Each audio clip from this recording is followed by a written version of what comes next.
Tokyo में मैं एक हॉस्टल में रुका हुआ था। तो जब मैं पहली बारी भाई हॉस्टल में चेक इन किया, पहले तो हम सुबह फंस गए लव होटल में। वो क्या होता है भाई? अब हमें नहीं पता था भाई ये होता क्या सिस्टम है। वहाँ एक तो सबसे गलत बात है 3 बजे चेक इन होता है भाई दिन में। मेरी फ्लाइट 2-2:30 बजे आई थी सुबह, मेट्रो चलती है सुबह 5 बजे। तो पहले तो हमने 3 घंटे वेट किया कि मेट्रो चलेगी भाई तब जाएंगे। 8-10 हज़ार ऊबर दिखा रही है, क्यों खर्च करना है, हम तो भाई ट्रैवलर है, जितना पैसा बचेगा बचाएंगे। हम पहुँचे मेट्रो लेके हॉस्टल में, 7 बजे हम पहुँच गए थे। अब भाई और 12 घंटे का ले ओवर था मेरा वियतनाम में। तो मेरे को तकरीबन 24 घंटे से भी ज़्यादा हो चुके थे चले हुए, और मैं पूरा ऐसा नींद में था कि अब तो बस पैसे ले लो मैं सोऊंगा।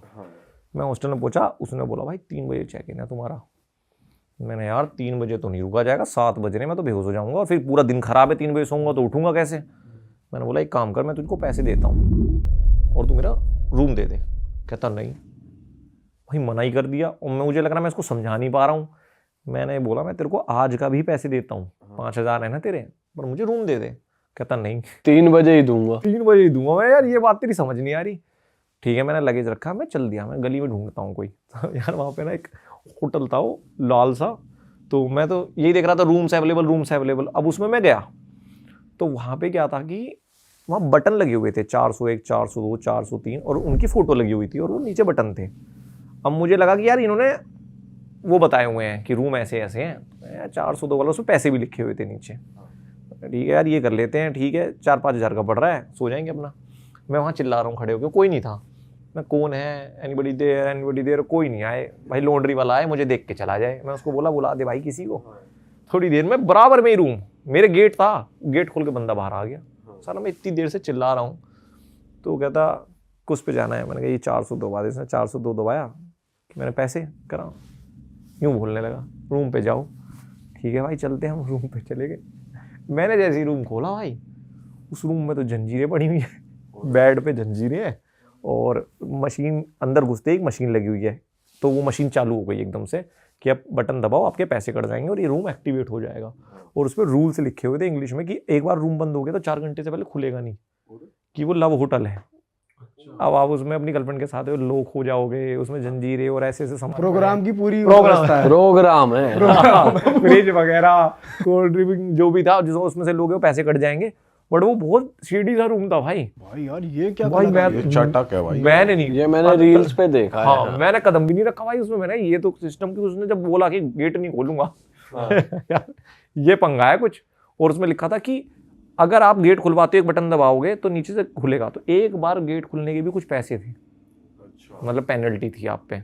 उसका मतलब प्यार का माहौल बना रखा था कि अब अंदर ही रहो। तो जंजीरें थी और क्या क्या था? वो थी हथकड़ी जंजीरें, मतलब हथकड़ी जो होती है वो थी, और सामान पड़े थे इधर उधर, मतलब क्या डंडे वंडे, छड़ी वड़ी पड़ी थी। तो पूरा सिस्टम था भाई मैंने कहा यार ये क्या हो रहा है सुबह सुबह मेरे साथ में। मैं भाग लिया वहां से नीचे। तो मैंने उसको बोला लिफ्ट करा, लिफ्ट भी नहीं चलती, लिफ्ट नीचे से ही ऊपर आ सकती है, और जब आपका टाइम होगा तभी एक्टिवेट होगी। तो वो लॉन्ड्री वाला जबरदस्ती रहो यहाँ। लव होटल का मतलब कंसेप्ट यही होगा। तो लॉन्ड्री वाला एक छोटी सी सीढ़ी से जा रहा था, तो मुझे बोला कि भाई हट भाई मुझे जान दे। मैं चला गया उससे। तो फिर उसके बराबर में एक होटल मैंने लिया भाई, उसने 7,000 का दिया मुझे 5-6 घंटे का। बढ़िया होटल था। मैं भाई सो, टेंशन नहीं, इतनी मड़क नहीं ले सकते, बन गए ट्रैवलर जितना बनना है। सो के उठा मैं। तो भाई मैं नहाने का हिसाब पूछा तो उसने बोला वी हैव ऑनसेन। भाई होता होगा कुछ ऑनसेन बोनसेन। होटल में नहीं थे नहाने वहाने का? होटल में ही जिसमें था। उसने बोला कि आपका जो है लड़कियों का 3rd फ्लोर पे है, लड़कों का 4th फ्लोर पे है, बट हमारे पास ऑनसेन है। रूम में बाथरूम्स नहीं थे? नहीं रूम में नहीं था, हम हॉस्टल में थे ना। अच्छा। तो ठीक है भाई 4th फ्लोर पे चले जाएंगे लड़कों का। भाई मैं जाके देखा तो ये वॉश बेसिन है और अंदर एक इतना बड़ा रूम है ये, और इसमें नंगे नंगे लौंडे खड़े हैं 5-10। यार ये क्या हिसाब है भाई, पूरे नंगे नहा रहे हैं ये तो सारे। तो फिर मैंने थोड़ा ऑनसेन के बारे में पढ़ा। तो ऑनसेन की इनकी क्या टेक्निक होती है कि सब नंगे नहाते हैं, और ये जापान में बहुत कॉमन चीज़ है। इसका मेन चीज़ क्या है, एक पूल होगा उसमें 40 डिग्री टेम्परेचर पे गर्म पानी होता है, वो आपकी यहाँ तक होता है। तो आपको उसमें बैठना होता है। तो वो कहते हैं कि वो पानी जो है ना आपकी बॉडी की सारी गंदगी निकाल देता है, डिटॉक्स कर देता है। ये हमारे आयुर्वेदा में भी है ये तरीका, वाकई में काम करता है ये। तो भाई ठीक है, बट यार हम नंगे कैसे नहा ले भाई किसी के साथ। और भाई मेरे को बड़ा अजीब लगे। और उन वो लोग बिल्कुल भी हंसी मजाक नहीं, कुछ नहीं, वो स्ट्रेट फेस पे नहा रहे हैं प्रॉपर। ऐसे बराबर से निकल जा रहा भाई मेरे बराबर से, मैं यूं हंस रहा हूँ, ये क्या है। तो ठीक है, मैं देख रहा हूँ दिन में कब टाइम मिलेगा मुझे जो मुझे खाली मिल जाए। अब नहाना तो है ही भाई, बाहर निकलना है। तो मैंने देखा 2-4 बार चक्कर काटे उसके, मुझे वो खाली मिल गया कि अब ये 2-3 बजे तक नहा लेंगे, 4 बजे के बाद कौन नहा रहा है। मैं गया भाई, मैं नहाया वाया, कपड़े उपड़े उसमें बाहर ही है, उसमें इतना बड़ा वो लगा रहता है पोस्टर कि अगर आप इसके अंदर कपड़ों में गए तो आप पे पेनल्टी लगेगी, तो कपड़े में नहीं जा सकते कच्चे बच्चे में। तो भाई मैं चला गया, मैं नहाया वाया, नहा के एकदम से मैं ऑनसेन में कूद गया।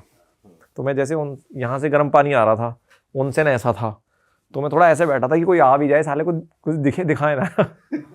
भाई जैसे ही मैं बैठा, भाई ये काला आ गया, लंबा चौड़ा अफ्रीकन।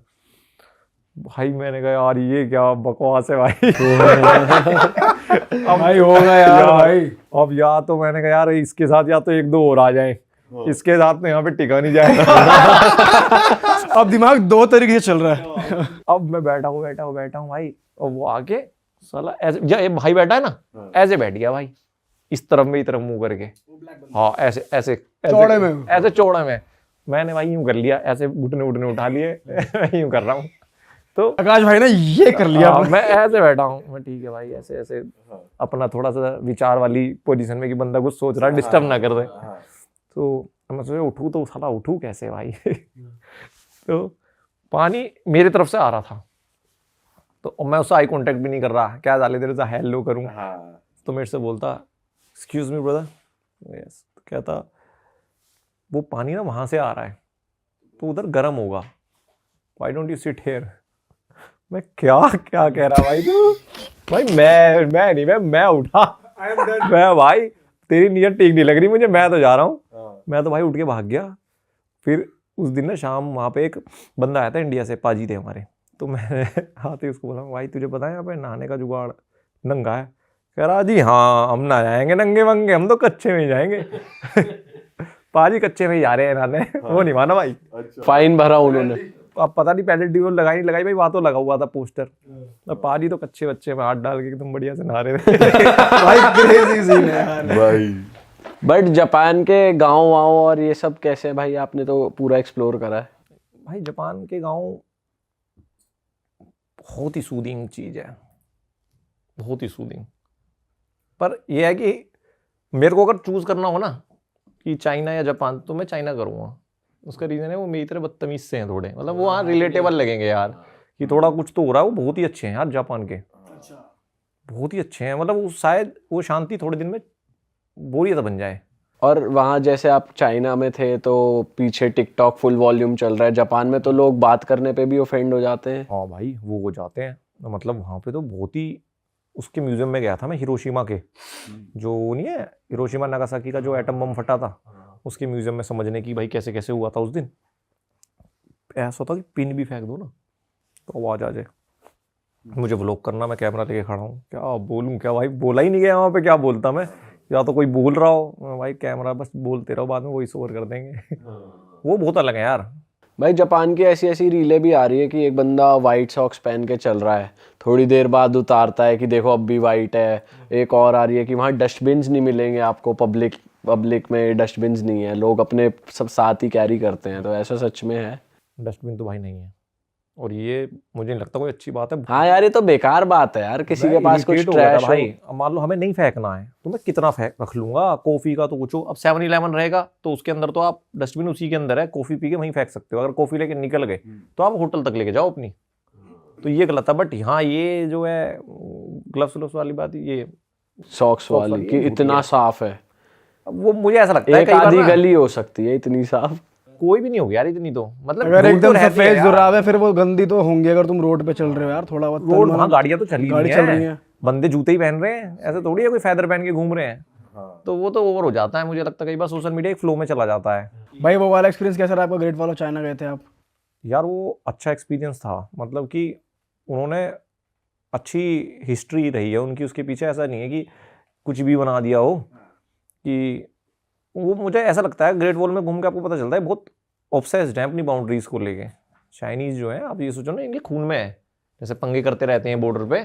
तो 2-3 हज़ार साल पहले इन्होंने बनानी शुरू करी थी और 2000 साल तक बनाई है। तो सोचो कितनी सारी सल्तनत खत्म हो गई, कितने सारे राजा बदल गए, बट ये दीवार बनाते रहे। और ये इतनी बड़ी दीवार है कि दिल्ली से न्यूयॉर्क चले जाओगे। अच्छा 22,000, दुनिया की सबसे लंबी दीवार है, 22,000 किलोमीटर के आसपास लंबी दीवार है। और जो भी कैदी होते थे, जो मजदूर थे, जो भी कैदी होते थे, उनको भी वहीं भेज दिया जाता था। जो थोड़ा सा पकड़ा गया उसको वहीं भेज दो, चलो वहीं काम पे लगा दो। और जो मरता था उसको वहीं दफना देते थे, क्योंकि कई जगह ऐसी दीवार ऐसी जगह थी कि नीचे जाना या वहाँ जाना बहुत मुश्किल था। तो उन्होंने ये सोचा कि ये तो बड़ा नोबल काम है, तुम तो इतिहास में हो जाओगे, तो उसमें ही दफना के चलो। तो कहते हैं आंकड़ा है कि 5 लाख से 10 लाख लोग उसी के अंदर दफन है। बाप रे।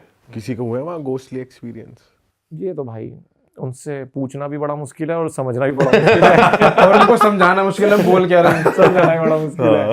हाँ, बट आपने नाइट लाइफ पार्टीज वो सब देखा, क्लब्स देखे वहाँ के? भाई पीते बहुत हैं, बहुत पीते हैं। और नाइट लाइफ क्या पीते हैं? विस्की पीते हैं या पीते हैं ज्यादा? विस्की बियर सब पीते हैं, वो बहुत सस्ती है यार वहाँ पे। मैंने इतनी सस्ती बियर नहीं देखी, मैंने उसमें वो देखा मॉल में कि 22 रुपए की बियर भाई, 22 रुपए की। 22 रुपए की तो बिस्लरी आती है, वो भी 20 की कैन में भी और बोतल में भी। अच्छा जी। हाँ 22 रुपए की बियर है वहाँ पर। वहाँ पे दिक्कत क्या है ना कि इन लोगों ने मैन्युफैक्चरिंग भाई बढ़ा दी। ये ना मैन्युफैक्चरिंग पे इतना फोकस हो गए कि एक रूल के बारे में बताता हूँ कि इनका जो ये ग्रोथ है उसका पीछे मेन रीज़न क्या है। इन्होंने क्या हैक निकाला, 1992 में इन्होंने एक रूल निकाला था कि अभी हमारे यहाँ क्या होता है, जैसे कोई फैक्ट्री लगाता है तो उसका जो टैक्स है एक हिस्सा सेंट्रल गवर्नमेंट पे जाता है और कुछ हिस्सा जाता है स्टेट गवर्नमेंट पे। वो भी अब जीएसटी के बाद जाने लगा शायद, है ना। इन्होंने क्या रूल निकाला, जो इंडस्ट्रियल टैक्स होगा वो उस पर प्योर इसका हक होगा, स्टेट का। समझ रहे हो? तो अब स्टेटों के बीच में एक होड़ मच गई कि यार मतलब मैं ज़्यादा फैक्ट्री लाऊंगा तो मेरे पे ज़्यादा पैसा होगा और मतलब हम ज़्यादा अमीर होंगे, सेंट्रल से हमारा कोई मतलब नहीं। तो इसलिए वहाँ पर सारे स्टेट जो है ना भाई कंपटीशन में लग गए कि फैक्ट्री लेके आएंगे। तो मान लो आप जैसे पॉडकास्ट कर रहे हो तो आपके पास ही कंपनी आ जाएगी, सरकार आ जाएगी, भाई इस पॉडकास्ट को इंटरनेशनल लेके जाओ ना, स्टूडियो बनाओ ना, बिल्डिंग बनाओ, 1000 आदमी एक्वायर करो, उसको 1000 करोड़ की कंपनी बनाओ। अरे वाह, आपने ये वीडियो यहाँ तक देख ली भाई, तुमने हमारी मेहनत सफल कर दिया। तुम ही लोग हो असली रियल हिट। और अगर आपको बहुत मजा आ रहा है ऐसी क्लिप्स में, ऐसी वीडियोस में, तो फटाफट जाइए प्लेलिस्ट पे, बिंज वॉच कीजिए और सारी वीडियोस देख डालो और मौज काटो। That is it. हम मिलेंगे नए पॉडकास्ट में, नए क्लिप में। Till then bye bye, see you, take care, do subscribe.